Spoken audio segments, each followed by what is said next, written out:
Praise Lord. प्रभु का हम धन्यवाद करते हैं, प्रभु की हम स्तुति करते हैं। और आइए हम परमेश्वर के वचन को हम देखेंगे। आज का जो हमारा विषय है एक नया एक अलग विषय है, और आज एक नए विषय की ओर हम अपने ध्यान को हम लगाएंगे। और आज का जो विषय है वो है सूखापन।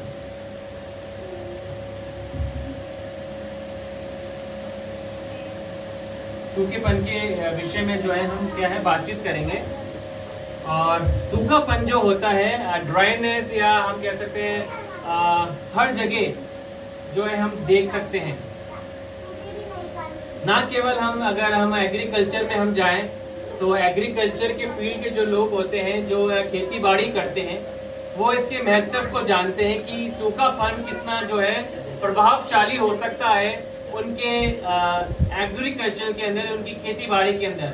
अगर वर्षा नहीं हो और वर्षा ना होने के कारण जो जमीन जो होती है, उनके जो खेत जो होते हैं, अगर उसमें सूखापन आ जाए तो वो उनके लिए बड़ी दुखदाई जो है उनके लिए बन जाती है। इसलिए बन जाती है क्योंकि वो कैसे उसके अंदर उसको सिंचाई करें, कैसे उसके अंदर बीजों को बोएं, और कैसे वो बीज अगर उन्होंने बो दिए जैसे तैसे करके, तो कैसे एक वो अंकुरित हो, कैसे वो एक पेड़ बने, कैसे वो जो है एक अच्छी फसलें वहां पर उग सके। तो सूखापन जो होता है वो बहुत ही दिक्कत देता है। ये तो केवल एक सांसारिक रूप में एक बात हो गई, मगर आज के समय में हम देख सकते हैं परमेश्वर के वचन से कि सूखापन ना केवल खेती बाड़ी में या फार्मर्स को दिक्कत करता है, मगर आत्मिक सूखापन भी होता है, जो बहुत बार जो है लोगों को जो है नाना प्रकार की स्ट्रगल्स के अंदर उन्हें लेके आ जाता है। आत्मिक सूखापन जो होता है ना, वो और भी भयानक होता है, और भी भयानक रूप ले सकता है। जब आत्मिक सूखापन आता है, मैं कुछ बातें आपको बताना चाहता हूँ। जब आत्मिक सूखापन जब आता है तो ये होता है कि हम कंफ्यूज रहना सीख जाते हैं। मैं कुछ चिन्ह आपको दे रहा हूँ आत्मिक सूखेपन। जब आत्मिक सूखापन हमारे जीवनों के अंदर आएगा तो कुछ चिन्ह हमारे को दिखेंगे, जिससे हमें पहचानना है कि यार मैं कहीं आत्मिक सूखेपन से तो होके नहीं जा रहा हूँ, कहीं मेरे जीवन के अंदर ये आत्मिक सूखापन तो नहीं आ गया है। तो उसको हम कैसे जाने, कैसे आइडेंटिफाई करें। जैसे कि लास्ट टाइम हमारा एक विषय था हमारी पहचान, और जब तक हम अपनी पहचान को नहीं जानेंगे, हम अपने अधिकारों को भी इस्तेमाल नहीं कर सकते। वैसे ही आत्मिक सूखापन के बारे में अगर हम नहीं जानेंगे कि आत्मिक सूखापन हमारे जीवन में आ गया है, उसके चिन्ह कैसे होते हैं, वो कैसा दिखता है, तब तक हम उसे रिकॉग्नाइज नहीं कर पाएंगे। तो आज कुछ बातें मैं आपको इससे संबंधित देना चाहता हूँ, और कैसे हम इससे डील कर सकते हैं, कैसे हम इसमें जयवंत हो सकते हैं, उन विषयों को भी आज हम परमेश्वर के वचन से हम देखेंगे। क्योंकि आज संसार में बहुत सारे ऐसे लोग हैं जो आज आत्मिक सूखेपन में से होके जा रहे हैं। उसका पहला चिन्ह जो होता है वो ये होता है कि व्यक्ति जो होता है उसकी डिसीजन पावर मेकिंग इफेक्ट हो जाती है। जब आत्मिक सूखापन आता है, वो अपने डिसीजंस को जो है, निर्णयों को जो है सही रीति से नहीं ले पाता है। कैसे नहीं ले पाता है? वो स्ट्रगल करेगा कि यार सही क्या है, गलत क्या है, ये मेरे लिए सही होगा है? इसका नतीजा क्या होगा, क्या ये प्रभु की ओर से है। बहुत सारे विचारों में से वे होके जाएगा, मगर उसकी विपरीत दिशा में जो आत्मा के द्वारा चलता है, प्रभु के वचन में क्या लिखा है, जो परमेश्वर के लोग हैं, परमेश्वर के बेटे हैं, वो क्या है, पवित्र आत्मा के द्वारा क्या करेंगे, चलाए जाएंगे। रोमियो की पत्री में लिखा हुआ है ना, they will lead by led by the spirit of God. उनकी अगुवाई कैसे होगी? पवित्र आत्मा के द्वारा होगी। पहला यूहन्ना में हम देख सकते हैं कि वो अभिषेक जो तुम्हारा किया गया, वो क्या करेगा, तुम्हारे को सिखाएगा, टीच तुम्हें करेगा, बताएगा। अगर हम फिल रहेंगे परमेश्वर की प्रेजेंस के द्वारा, पवित्र आत्मा के द्वारा, तो क्या होगा, हम आत्मिक सूखापन जो है हम पे प्रभावित नहीं कर पाएगा। वो हमारी इसकी विपरीत क्या करेगा, हमारी अगुवाई करेगा, हमारे को गाइड करेगा। दाऊद का अनुभव है, जब परमेश्वर की आत्मा उसके ऊपर आती थी, जब परमेश्वर की आत्मा से वे भरता था, वो बार बार अपने वचनों में इन बातों को डिक्लेयर करता था और बोलता था, जिनको हम पढ़ते आए हैं बचपन से। कि वो मेरे पैरों को, मेरे कदमों को क्या है, मार्ग में स्थिर करता है, वो मेरी अगुवाई करता है, वो मुझे उन रास्तों पे ले चलता है। क्यों ले चलता है? क्योंकि परमेश्वर की आत्मा उसके ऊपर है, परमेश्वर की प्रेजेंस उसके साथ है। और जब परमेश्वर की आत्मा से वह भरता रहता है निरंतर, परमेश्वर की आत्मा से मंडराती है, प्रभु से अगुवाई करता है, प्रभु से गाइड करता है। मगर इसके विपरीत जब हमारे जीवन के अंदर, हमारे आत्मिक जीवन के अंदर जब सूखापन आएगा तो क्या होगा? हमारे को अगुवाई को प्राप्त होने में डिफिकल्टी आएगी कि परमेश्वर मुझे क्या कह रहा है, परमेश्वर मुझे किस दिशा में जाने के लिए कह रहा है, क्या मैं सही दिशा में तो जा रहा हूं या जा रही हूं, क्या मेरे जीवन के द्वारा मैं निर्णय में जो ले रहा हूं या ले रही हूं, क्या वो सही है, क्या वो गलत तो नहीं है? कंफ्यूजन क्रिएट होगा।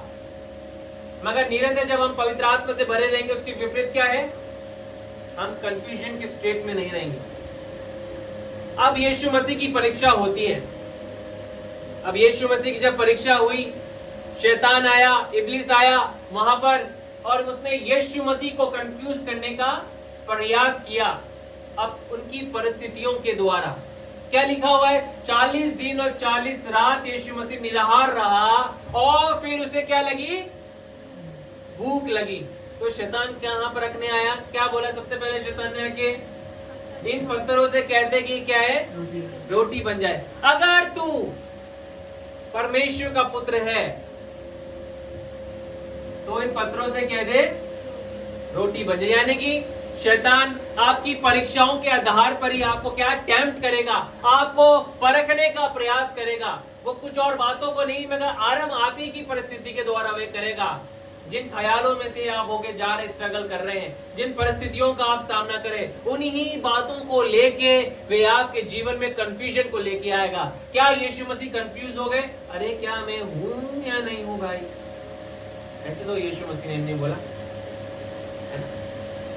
यीशु मसीह कंफ्यूज नहीं होता। ऐसे ही हमें अपने जीवन के अंदर क्या है, जब आत्मा से भरकर हम रहेंगे, परमेश्वर की आत्मा से निरंतर हम जब चलेंगे, आत्मिक सूखापन हम पे प्रभावित नहीं डाल पाएगा, हमें प्रभावित नहीं कर पाएगा। तो हम क्या करेंगे? उसके विपरीत हम अपने निर्णयों को सही ले पाएंगे। हमारे निर्णय परमेश्वर की आत्मा के द्वारा होंगे, और हम क्या करेंगे? स्ट्रगल नहीं करेंगे, कंफ्यूजन के स्टेट में नहीं रहेंगे। कई बार वे आप पे प्रहार करेगा, कई बार प्रहार करेगा। मगर जब हम आत्मिक सूखेपन में से क्या मैं बताना चाहता हूं, जब हम ओवरकम कर जाते हैं, आगे निकल जाते हैं, तो क्या है, ये बातें कभी हमें प्रभावित नहीं कर पाएंगी। जब मैं प्रभु की सेवा में आया 2020 के अंदर, मैंने रिजाइन दिया था, और जब 2020 के जब लॉकडाउन खत्म हुआ, उसके बाद मैं जॉब कर रहा था, और लॉकडाउन में भी हमने जॉब करी, हमें जाना पड़ता था, एक दिन छोड़ के जाना पड़ता था। सितंबर अक्टूबर के आसपास जब मैंने रिजाइन दिया, बहुत सारी बातें मेरे सामने भी आई, विचार मेरे पास भी आए, मगर परमेश्वर की आत्मा ने उस समय मुझे अनुग्रह दिया, और परमेश्वर की आत्मा ने मुझे गाइड किया। अगर मैं सोचता हूं, अगर परमेश्वर की आत्मा गाइड नहीं करती तो शायद आज तक मैं बने नहीं रह पाता। ऐसा नहीं है कि मेरा स्ट्रगल उस समय ही थोड़ा रहा, बीच में बहुत सारी स्ट्रगल की बातों का सामना हमने किया, मेरे परिवार और मैंने किया, क्योंकि ये निर्णय केवल अकेले मेरे का नहीं है, ये मेरे परिवार का भी निर्णय है कि हम सब मिलके क्या करेंगे।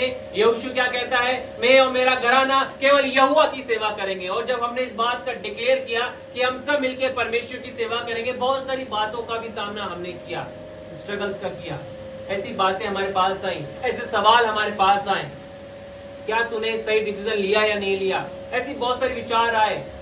जब मैंने 2020 के अंदर रिजाइन दिया था, तो मेरा 3 बार उन्होंने एक्सेप्ट नहीं किया, तीनों बार उन्होंने मुझे क्या है, मना मुझे कर दिया कि हमें आप जैसे लोग की जरूरत है।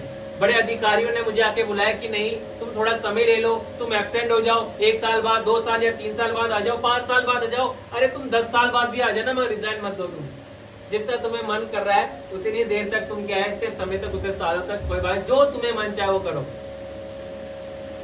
मैं रिजाइन मत दो तुम। सर मैं सबको धोखा दे सकता हूँ, मैं खुदा को धोखा नहीं दे सकता। जो प्रोसेस है उसको मुझे अपनाना है, और वो प्रोसेस पेनफुल प्रोसेस है, और उसमें से मुझे होके जाना पड़ेगा। और 2021 के अंदर जब दोबारा लॉकडाउन लगा और शेफाली और मैं बीमार पड़ गए, क्योंकि 2021 के अंदर मसीह लोग भी बहुत सारे बीमार पड़े और हम भी बीमार पड़े। हम तो कहते हैं लहर में, मतलब अफवाहों में आ गए है ना। हमें ऐसा कुछ था नहीं मुझे तो, बट बहुत ज़्यादा बीमार मैं पड़ गया, मेरी वाइफ भी बीमार पड़ गई, और हम जो है घर के अंदर थे, रॉयल गिल्ड के अंदर हम जब रह रहे थे, और उस कमरे को रह के, क्योंकि शेफाली वहाँ से अपने काम को ऑपरेट किया करती थी, कार्य करती थी, और वहीं पर हम जो है फेलोशिप भी किया करते थे।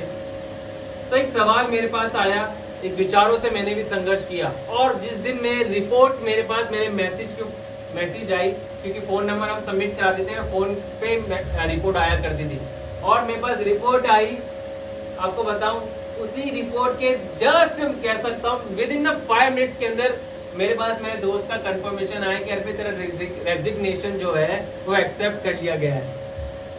क्या है? एक्सेप्ट कर लिया गया है रेलवे बोर्ड की तरफ से। और मैंने सोचा 5 मिनट पहले तो मेरे पास ये रिपोर्ट आई है, और मैं सोचता हूँ मेरे को बहुत ज़्यादा खांसी थी, और मतलब मैं रात में सो भी नहीं पा रहा था ढंग से, इतनी ज़्यादा मुझे कफ एंड कोल्ड मुझे हो रहा था। और मेरे अंदर विचार आया कि अगर मुझे आज कुछ हो जाता है तो मेरे परिवार का क्या होगा। प्रभु ये एग्जैक्ट टाइमिंग देखिए, 5 मिनट पहले मेरे पास रिपोर्ट आई, और 5 मिनट बाद क्या है, मेरे पास लेटर आता रेलवे बोर्ड की तरफ से, ईमेल मेरे पास आता है, और मेरे को व्हाट्सएप करते मेरे फ्रेंड कि नहीं तेरा एक्सेप्ट कर लिया गया। ये सवाल मेरे पास भी आया, बट मैं गया, बालकनी में गया, मैं अपने हाथ को, मेरे को आज भी वो बात याद है, वाक्य याद है, मैं बालकनी में जाके मैंने अपने हाथ को उठा के प्रभु को धन्यवाद दिया। मैं रोने लग गया, खुदा मैं तो कुछ नहीं जानता अपने भविष्य के बारे में, अगर तू जानता है। कि परमेश्वर की आवाज मेरे पास आई कि तेरे पास क्या विजन है। प्रभु ने कहा, मैंने प्रभु को कहा, खुदा आपने मुझे एक दर्शन दिया है, मिनिस्ट्री का बुलाहट दी। प्रभु ने कहा, मैं तुझे कुछ नहीं होने दूंगा, ना तेरे परिवार को कुछ होने दूंगा। हालेलुया। तो मैं आपको बताना चाहता हूँ, जब हम अपनी परमेश्वर की प्रेजेंस में रहते हैं, प्रभु पवित्र आत्मा से हम भरकर रहते हैं, ये सूखापन की बातें हमारे जीवन में प्रभाव नहीं डाल सकती हैं। हम कंफ्यूजन स्टेट में अपने जीवन को नहीं जिएंगे।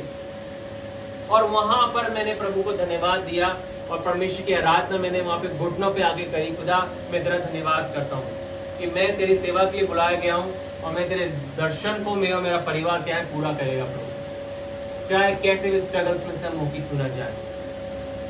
तो आज कुछ बातों को इससे संबंधित हम निकाल के देखेंगे। कोई भी निकाले मेरे लिए पढ़े, यशायाह नबी की किताब उसका 60वां अध्याय और उसके पहले पद को हम पढ़ेंगे। बाइबल में से हम निकालेंगे यशायाह उसका 60 अध्याय और उसका पहला पद हम पढ़ेंगे।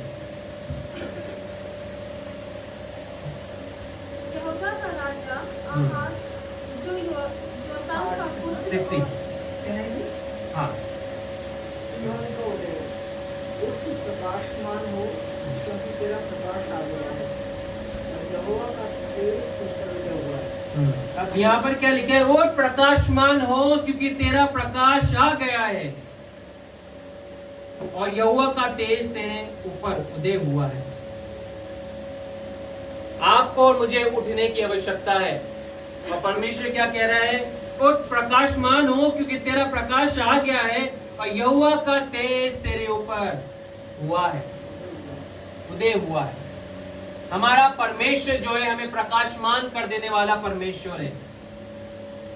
हमारे जीवन के अंदर उन प्रकाशनों को देने वाला परमेश्वर है, और हमारे जीवन से तमाम उस आत्मिक सूखेपन को हटा देने वाला परमेश्वर है, जिसमें से कई बार हम होके जाते हैं। मगर प्रभु अपनी आत्मा की वर्षा हम पे जब करता है, वो आत्मिक सूखापन हमारे जीवन से चले जाता है। अभी हमने गीत में गाया, और चाहिए हमें, और चाहिए तेरे रूह का मस्सा हमें क्या है, और चाहिए।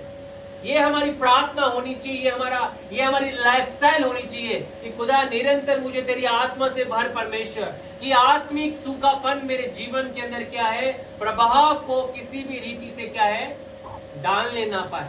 तो तो पहली बात हमने देखी, जब आत्मिक सूखेपन में से हम होके जाते हैं, हमारे निर्णय प्रभावित हो जाते हैं, क्योंकि हम कंफ्यूजन की स्टेट में हम आ जाते हैं। कंफ्यूजन के अंदर हम अपने जीवन को लेने लग जाते हैं, और जब कंफ्यूजन हमारे जीवन के आता है, कुछ समझ में नहीं आता है, तो क्या होता है, हम कई बार गलत निर्णयों को भी ले लेते हैं जब हमें कुछ समझ में नहीं आता है। तो आत्मिक सूखेपन का पहला चिन्ह हमने थोड़े समय पहले देखा।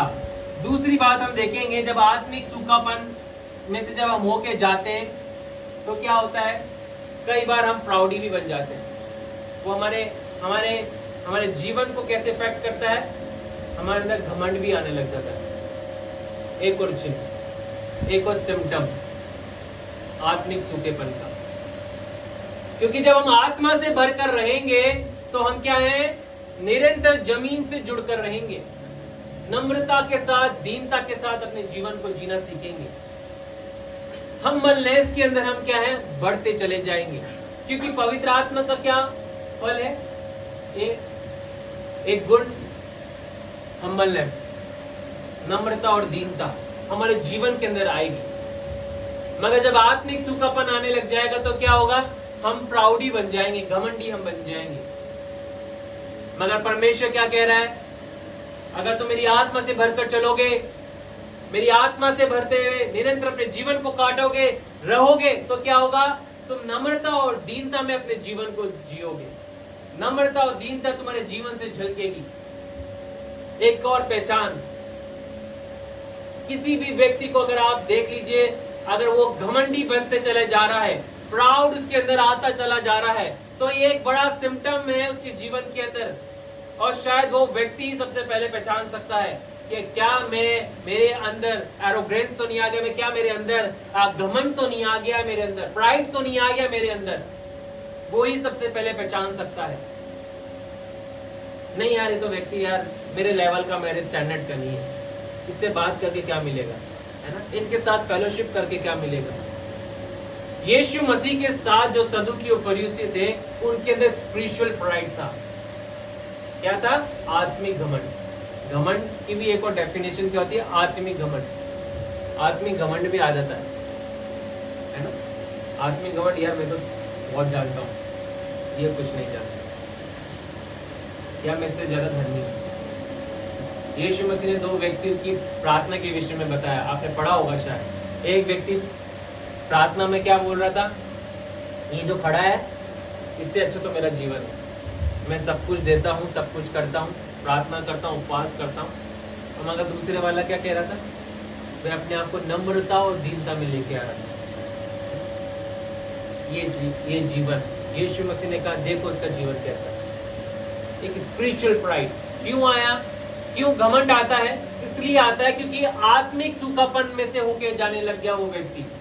उसे भले से लग रहा है ज्ञान का भारी कह सकते टोकरी को भले से वे उठा के चल रहा हो, मगर कई बार यही उनके लिए स्टम्बलिंग स्टोन बन जाती है, उनके गिरने का कारण बन जाती है। और इसलिए यीशु मसीह के समय में बहुत सारे यहूदी, फरीसी, सदूकी जो लोग थे, उनके पास नाना प्रकार का ज्ञान तो था, बहुत सारी बातें, विचारें तो थी उनके पास, मगर क्या है, उन विचारों ने उन्हें यीशु मसीह के पास या यीशु मसीह की बातों पे यकीन करने से उन्हें क्या है, रोक दिया। घमंड उनके अंदर था, घमंड से भरे हुए वे लोग थे। और जब घमंड से भरे हुए जो लोग होते हैं, वो कभी भी परमेश्वर की उन शिक्षाओं को क्या है, ग्रहण नहीं कर पाते हैं, वो ओपन नहीं रहते हैं सीखने के लिए। मगर जो नम्रता के साथ परमेश्वर की आत्मा के साथ चलता है, जिसके ऊपर आत्मिक सूखापन प्रभाव नहीं डाल पा रहा, वो क्या है, ही एंड शी ऑलवेज ओपन, वो हमेशा ओपन रहेंगे परमेश्वर की उन बातों को एक्सेप्ट करने के लिए, चाहे भले से परमेश्वर ने करेक्ट क्यों ना कर रहा हो, वो क्या है, ओपन रहेंगे। खुदा नहीं, अगर मेरे जीवन के अंदर कोई ऐसी बातें हैं खुदा जो तेरे को पसंद नहीं है, तो मैं ओपन हूं खुदा, क्योंकि मुझे बता, मैं उनके ऊपर विजय हासिल करूंगा परमेश्वर। मगर जब स्पिरिचुअल प्राइड होगा, आत्मिक सूखापन होगा, तो क्या है, वो घमंड से बढ़ जाएगा। उसे परमेश्वर कई बार संदेश भी देगा ना, कुछ वचन भी देगा ना, तो वो उसे एक्सेप्ट नहीं कर पाएगा। से करेक्शन को एक्सेप्ट ही नहीं कर पाएगा। मैंने भी ऐसी बहुत सारे बातों को अपने जीवन में देखा और परमेश्वर ने इस बात को मुझे सिखाया। हर पे if you want to live in my spirit, through my spirit, अगर तो अपने जीवन को मेरी पवित्र आत्मा के द्वारा पवित्र आत्मा में जीना चाहता है, तो क्या है, आत्मिक घमंड से तुझे बचना पड़ेगा। शैतान जो था उसका पहला नाम क्या था? लूसीफर। और लूसीफर क्या करता था आपको पता है? परमेश्वर का एक ऐसा सरदूत था, एक ऐसा एंजल था वो, जो आराधना किया करता था। सोचिए, आराधना में लीड किया करता था वो, है ना? मगर उसके अंदर क्या आया? एक प्राइड आ गया उसके अंदर, एक विचार उसको वहां से यहां पर लेके आ गया। If you want to live in the blessing of God, अगर आप चाहते निरंतर परमेश्वर की आशीषों में बने रहना या जीते रहना या निरंतर चलते रहना, तो हमें क्या है, आत्मिक घमंड से हमें बचना पड़ेगा, या घमंड से हमें बचना पड़ेगा। क्योंकि मैं आपको बताना चाहता हूं, एक वचन एक ऐसा है जिसके बारे में मैं सबसे ज्यादा डरता हूं, और वो वचन है कि परमेश्वर जो है घमंडियों का क्या करता है? विरोध करता है। किसका विरोध करता है परमेश्वर? घमंडियों। अब सोचे, एक पिक्चर मैं आपको देना चाहता हूं। पूरा संसार आपके विपरीत दिशा में खड़ा है या आपके अगेंस्ट में खड़ा है, और साथ में आपके साथ सेनाओं का यहोवा खड़ा है, परमेश्वर खड़ा है, यीशु मसीह खड़े हैं, तो क्या आप डरेंगे? नहीं डरेंगे ना? दाऊद क्या कहता है? जब सेना मेरे विरुद्ध पाती बांध ले तो भी मैं ना डरूंगा, क्योंकि यहोवा मेरे साथ सदा बना रहता है। एक और दृश्य दे रहा हूं, पूरी संसार की सेना आपके साथ है और यहोवा परमेश्वर आपके विरोध में खड़ा है, तो क्या होगा? क्या वो पूरी सेना बचा लेगी क्या आपको? नहीं बचा सकते ना, तो इससे डरिए। ये बहुत ही गहरा और गंभीर विचार है, जो आत्मा को झंझोड़ देता है, हिला देता है, कि अगर हमारा परमेश्वर हमारे ही विरोध में आके खड़ा हो गया, तो संसार की कोई ताकत हमें नहीं बचा सकती है। इसलिए क्या है, नम्रता के, दीनता के अंदर हमें क्या, अपने जीवन को जीना है। आत्मिक सूखेपन से हमें क्या है, बचना है। क्योंकि जब हम नम्रता और दीनता में जिएंगे, परमेश्वर निरंतर हमारे क्या है, साथ बना रहेगा, हमारे साथ वे खड़ा रहेगा। मगर ये आत्मिक का सूखापन क्या है, हमारे जीवन के अंदर घमंड को लेके आता है। ये घमंड जो है क्या करता है, हमारे जीवन के अंदर आत्मिक सूखेपन की इतनी गहराई ले आता है कि हम सही और गलत की पहचान भी नहीं कर पाते हैं। हम घमंडी बन जाते हैं कि इससे ज्यादा तो मुझे आता है, मैं इससे ज्यादा टैलेंटेड हूं, और वहीं से उसका डाउनफॉल चालू हो जाता है। मगर आज प्रभु परमेश्वर हमारे को क्या सिखा रहा है, इस बात को बता रहा है कि तुम्हें क्या है, निरंतर नम्रता और दीनता में अपने जीवन को जीना है। वो सूखापन, आत्मिक सूखेपन से तुम्हें बचना है, क्योंकि आत्मिक सूखापन एक इस प्रकार की बीमारी है, इस प्रकार की बातें और परिस्थितियां हैं, जिस प्रकार का कोड़ जो होता है, कोड़ के अंदर जो है शरीर में कुछ कांटा चुभ जाए तो पता नहीं चलता है, और जब वो कांटा उसे पता नहीं लगता तो वो कांटा उसके शरीर में लगा रहता है, और धीरे धीरे वो कांटा एक घाव में तब्दील हो जाता है। उसे पता भी नहीं चलता कि उसका पैर सड़ गया है, पता नहीं लगता। तो हमें आत्मिक सूखेपन से क्या है, बचना है। इन घमंड की बातों से हमें क्या है, बचना है। तीसरी बात हम देखेंगे आत्मिक सूखेपन की। आत्मिक सूखापन कैसे आता है? हमारी शरीर की अभिलाषाओं से। वे क्या है, हमें विजय को हासिल करना पड़ता है। अगर आत्मिक सूखापन आ रहा है तो हम अपने शरीर की अभिलाषाओं के ऊपर क्या है, कंट्रोल को खो देंगे। क्या करेंगे? कंट्रोल को खो देंगे। आइए पढ़ें, गलातियों निकाले 5 अध्याय जल्दी से।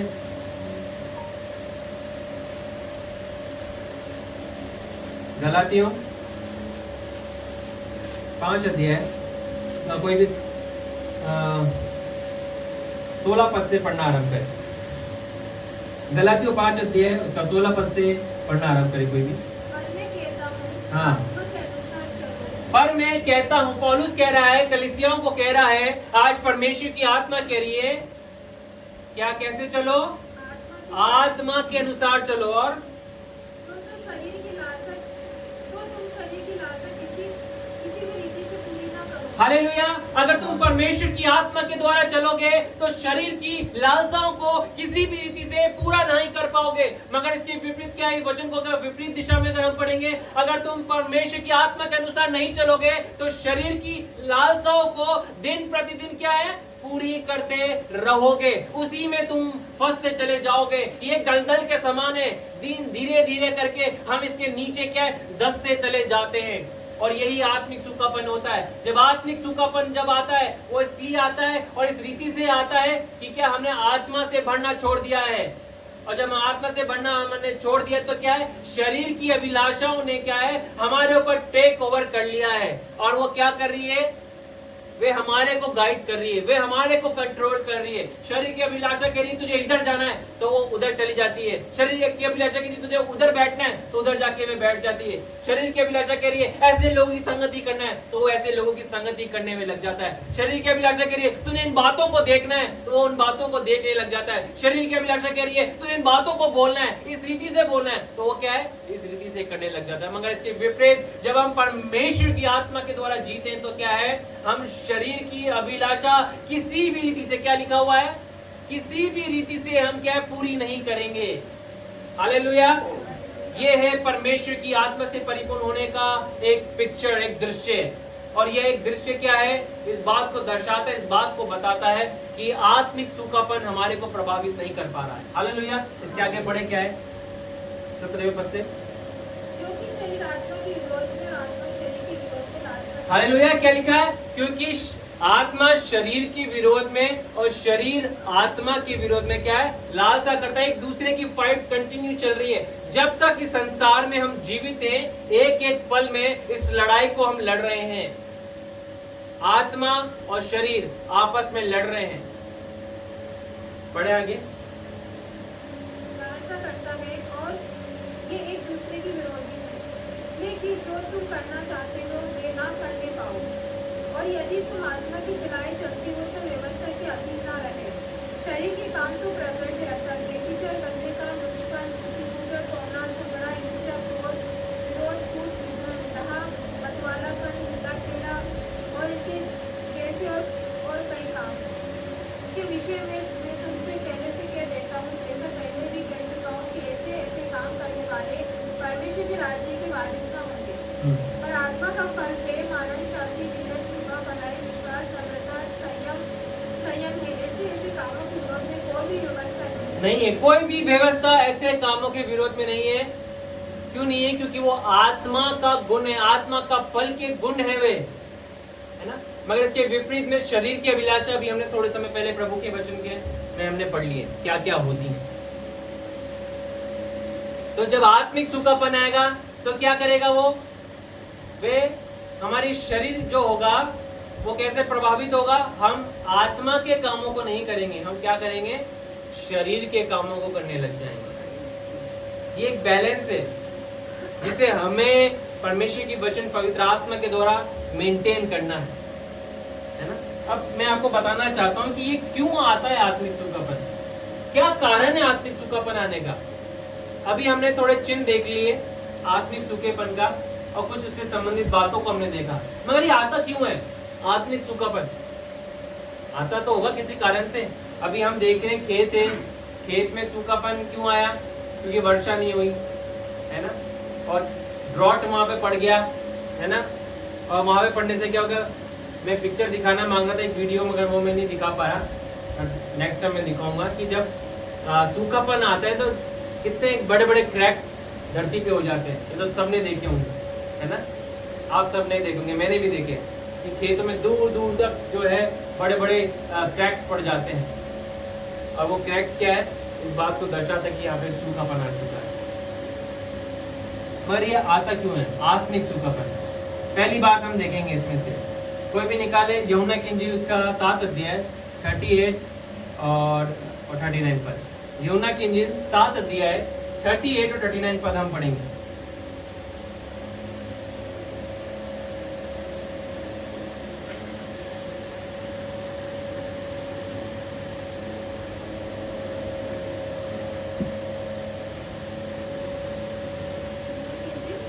7 अध्याय का 38, 39, 38 से। जो मुझ पर विश्वास करेगा, हाँ। जैसा पवित्र शास्त्र में आया है, उसके हृदय में से जीवन के जल की नदियां बह निकलेंगी। उसने ये वचन पवित्र आत्मा के विषय में कहा, जिसे उस पर विश्वास करने वाले पाने पर थे। आमीन। अब यहाँ पर यीशु मसीह खुल्ला एक इनविटेशन दे रहे हैं। क्या इनविटेशन दे रहे हैं? कि जो कोई वो क्या पाएगा? वो कैसे जल को पाएगा? वो जल पवित्र आत्मा के रूप में एक चिन्ह के रूप में यीशु मसीह बता रहे हैं, वो पाएगा। यानी कि एक इनविटेशन है। तो हम जयवंत कैसे होंगे? जब हम परमेश्वर की इनविटेशन को एक्सेप्ट करेंगे कि हमें क्या है, उसके पास जाना है। जो कोई प्यासा हो वो मेरे पास आए। अरे अगर हम प्यासे हैं, मेरी बात पे ध्यान दीजिए, अगर हम प्यासे हैं तो हम क्या है? यीशु मसीह के पास जाएंगे और कहेंगे, खुदा मैं प्यासा हूं तेरी आत्मा के लिए, मुझे अपनी आत्मा से भर परमेश्वर, वो रूह का मस्सा मुझे कर परमेश्वर। मैं प्यासा हूं तेरी प्रेजेंस के लिए परमेश्वर, मैं प्यासा हूं तेरी उपस्थिति में बैठने के लिए परमेश्वर। अगर हम प्यासे हैं तो हम मांग करेंगे। हम मांग कर रहे हैं या नहीं कर रहे हैं? हम मांग ही नहीं कर पा रहे हैं। आज बहुत सारे लोग मांग ही नहीं कर पा रहे, उन्हें पता ही नहीं चल रहा कि आत्मिक सूखेपन में से वे होके जा रहे हैं। इसलिए तो जीवन की चारों दिशाओं से वे प्रभावित अपने जीवन को करते चले जा रहे हैं। मगर प्रभु क्या कह रहा है? जो कोई भी प्यासा हो मेरे पास आए। चुनौतियां हर एक के पास आती है मेरे प्रियो। हर एक जन जो है चुनौतियों का सामना करता है, चाहे वो धीरू भाई अंबानी क्यों ना हो, चाहे वे टाटा बिरला क्यों नहीं हो। हर एक लोगों ने जीवन में संघर्ष किया है। ये तो मैंने संसारिक लोगों के, हस्तियों के, बड़े लोगों के नाम बताए हैं। क्या पौलुस ने आत्मिक जगत में क्या संघर्ष नहीं किया? क्या पतरस ने संघर्ष नहीं किया? क्या यीशु मसीह जो हमारा उद्धार करता है, जो हमारा आगे हमसे पहले जो है इस रेस में जीतने वाला है, क्या उसने संघर्ष नहीं किया? उसने भी संघर्ष किया। वो मुकुट जो उसको इतनी आसानी से नहीं मिला, है ना? तो संघर्ष तो सबको करना पड़ता है। मगर सवाल क्या है, क्या हम परमेश्वर की इनविटेशन को सीरियसली ले रहे हैं या नहीं ले रहे? चर्च, क्या हम परमेश्वर के पास जाकर उसे कह रहे, खुदा मैं प्यासा हूं, मुझे भर दे? कब हमने खुदा से कहा लास्ट टाइम कि Lord I am thirsty, Lord मैं प्यासा हूं खुदा, भले से मेरे पास ज्ञान बहुत है खुदा, भले से मैं बहुत सारी बातों को जान गया हूं, बट खुदा मैं अभी भी प्यासा हूं। मैं कई बार परमेश्वर के पास जाके बोलता हूँ इस बात को, खुदा मुझे अपनी आत्मा से भर परमेश्वर, मैं प्यासा हूँ प्रभु। चलते फिरते हमें प्रयास करना है, मांगना है, खुदा मैं प्यासा हूँ प्रभु, मुझे भर अपनी आत्मा से प्रभु, क्योंकि तेरी आत्मा से बिना भरे खुदा मैं इन बातों का सामना नहीं कर सकता परमेश्वर, इनके ऊपर मैं विजय नहीं हो सकता परमेश्वर, जयवंत नहीं हो सकता प्रभु। आज प्रभु हम में से प्रत्येक को एक इन्विटेशन दे रहा है, क्या तुम प्यासे हो तो क्या है, मेरे पास हो, मैं तुम्हें क्या दूंगा? वे जल दूंगा। और जल क्या है? पवित्र आत्मा है। उसके इनविटेशन को अपनाएं। ये इनविटेशन हर एक के लिए है, ये केवल बाहर के अन्य जाति लोगों के लिए नहीं है, ये कलीसिया के हर एक लोगों के लिए इनविटेशन है कि हमें क्या है? परमेश्वर की प्रेजेंस में आना है, उसे कहना है खुदा मुझे अपनी आत्मा से भर। दूसरी बात हम देखेंगे क्यों ये आत्मिक सूखापन हमारे जीवन में आता है। पहली बात हमने देखा क्योंकि हमने परमेश्वर की इनविटेशन को नहीं अपनाया, हमने उसे बोला नहीं खुदा तू मुझे अपनी आत्मा से भर। दूसरी बात, हमने उसकी प्रेजेंस में बैठना छोड़ दिया, फेलोशिप करना हमने क्या है? छोड़ दिया। इसलिए सूखापन भी आता है जीवन के अंदर। बहुत सतर्क होए, ये संसार में आज बहुत सारी क्या है? लुभाने वाली बातें आ चुकी है जो आज विश्वासियों को संगति करने से उन्हें रोक रही हैं। उन्हें क्या कर रही है? उन्हें एक जगह लाके बांध देती है और हमें पता नहीं लगता कि कब हम बंधनों में आ गए हैं। मगर प्रभु क्या कह रहा है? तुम्हें निरंतर संगति में बने रहना है। हालेलुया, बोले मैं संगति में बना रहूंगा। क्यों? क्योंकि संगति में बने रहने से, फेलोशिप में बने रहने से क्या होगा? ये सूखापन हमारे जीवन के ऊपर क्या है? प्रभाव नहीं डाल पाएगा। क्यों नहीं डाल पाएगा? क्योंकि हम क्या है, परमेश्वर की आत्मा से निरंतर भर रहे हैं, परमेश्वर के चरणों में हम बैठ रहे हैं और क्या कर रहे हैं, प्रभु के साथ और प्रभु के लोगों के साथ कलीसिया क्या एक दूसरे के साथ क्या कर रही है, संगति कर रही है। हम सब क्या है, कोयलों को जलाया होगा हम सब ने, है ना, क्या बोलते हैं उसको, अंगीठी और क्या, सिगड़ी, है ना, सिगड़ी पे, है ना, तो सिगड़ी पे बहुत सारे कोयले हैं। अब 2-4 कोयले में से या 5-10 कोयले में से एक कोयले को निकाल के आप बाहर रख दे और दोनों की रफ्तार देखिए, कौन पहले बुझेगा मुझे बताए? जो अकेला है वो जल्दी क्या है, बुझ जाएगा। प्रैक्टिकल करके देखिए, तो ठंड का मौसम भी आने लग गया है ना, जरूर करिएगा प्रैक्टिकल और आपके आंखों के सामने आप उसे जल्दी बुझते हुए देखेंगे। ये ऐसा ही आत्मिक जीवन के अंदर है। जब हम फेलोशिप से दूर होंगे, ये बातें हमें प्रभावित करेंगी ही करेंगी, ये बातें हमें क्या है, प्रभावित करेंगी ही करेंगी। बहुत जरूरी है संगति में बने रहना। मैंने खुद अपने जीवन के अंदर प्रैक्टिकली से देखा है।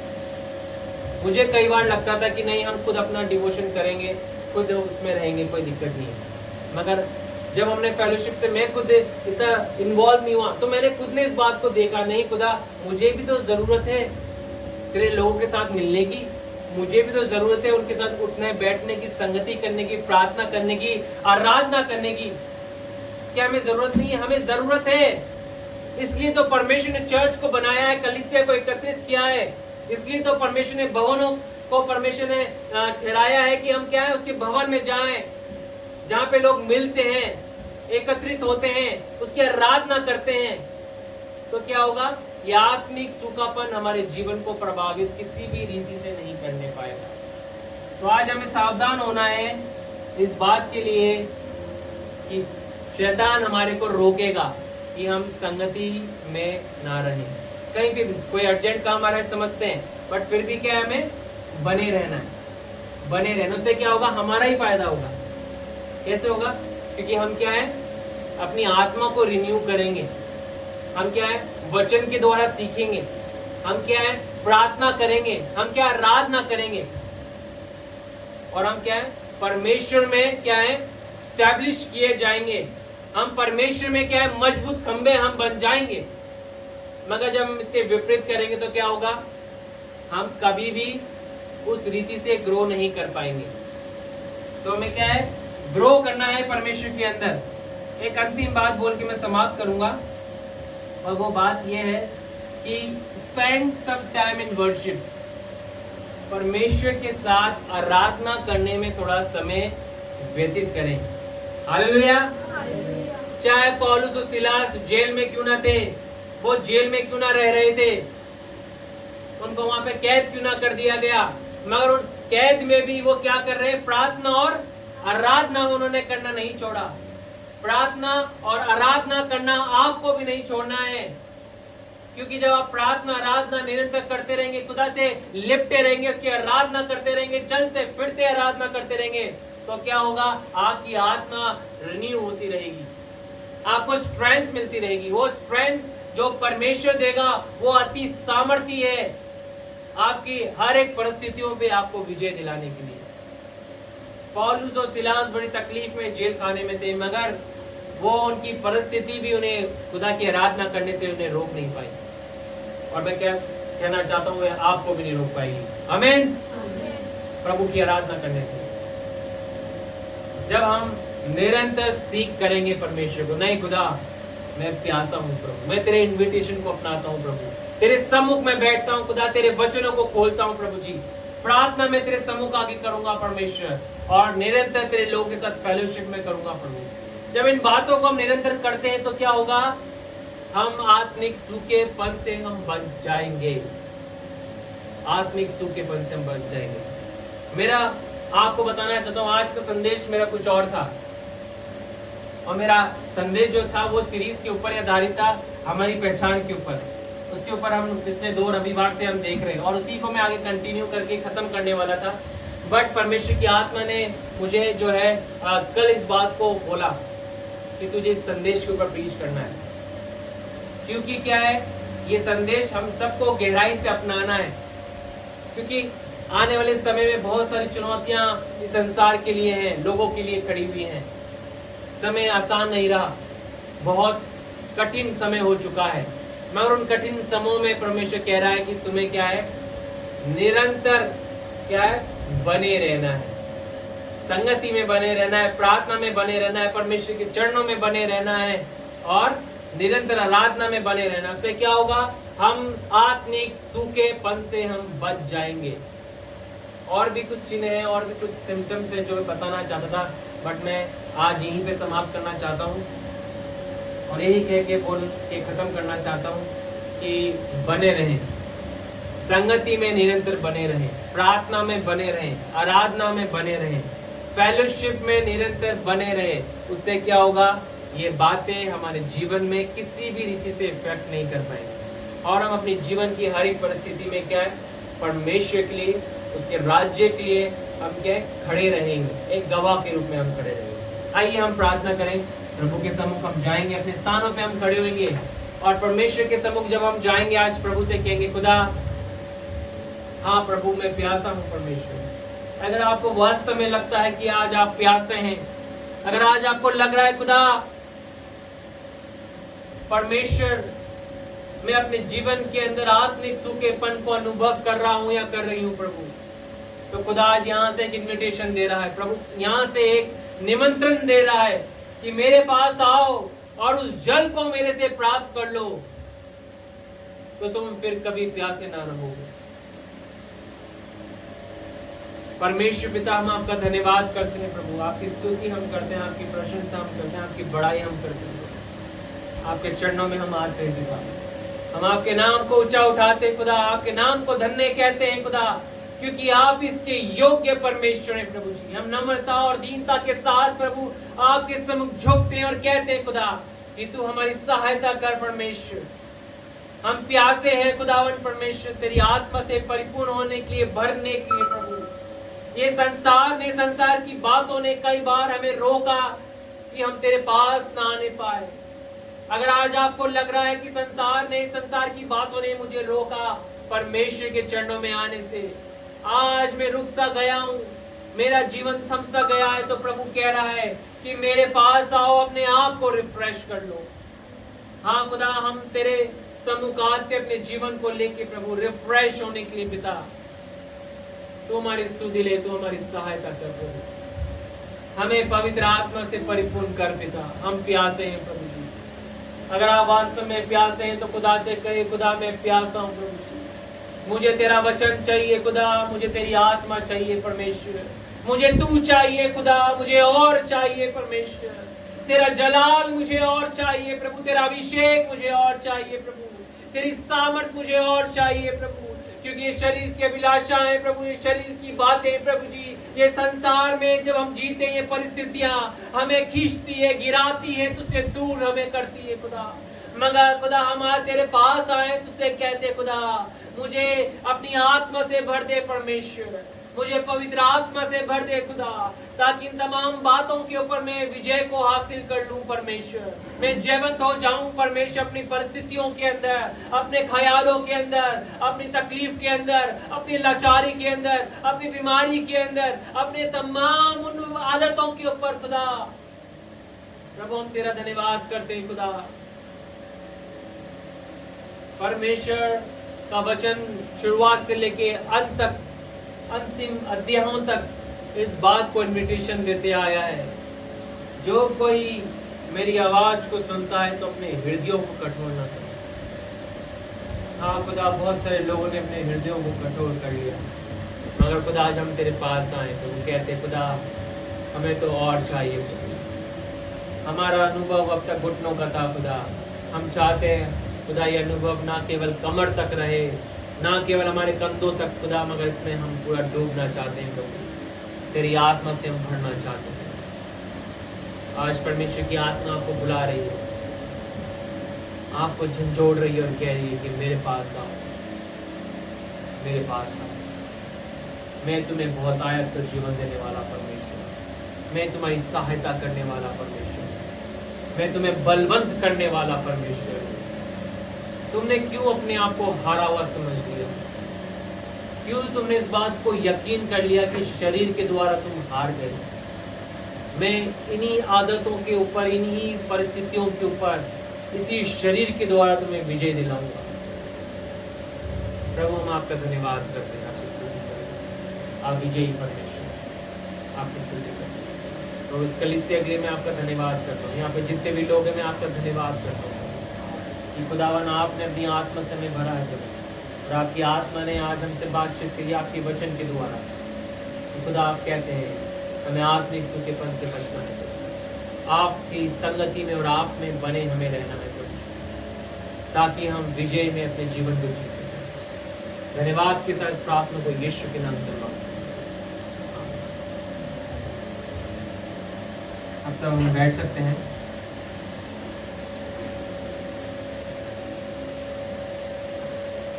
फ्राइडे को जो है हमारी मीटिंग जो है अनाउंस जो किया है आंटी के घर पर है, तो आंटी के घर पे हम सब मिलेंगे। कोशिश करें कि आप सब आएँ। तो हम सब क्या करेंगे, वहाँ पे जाके फेलोशिप करेंगे, प्रभु की आराधना हम करेंगे। ठीक है, प्रेज़ लॉर्ड। आइए, जब तक हम ऑफरिंग हम देंगे, अपने स्थान पर हम खड़े होंगे। प्रभु की महिमा के लिए हम जो है अपने बेटे को हम देंगे, परमेश्वर के राज्य के लिए।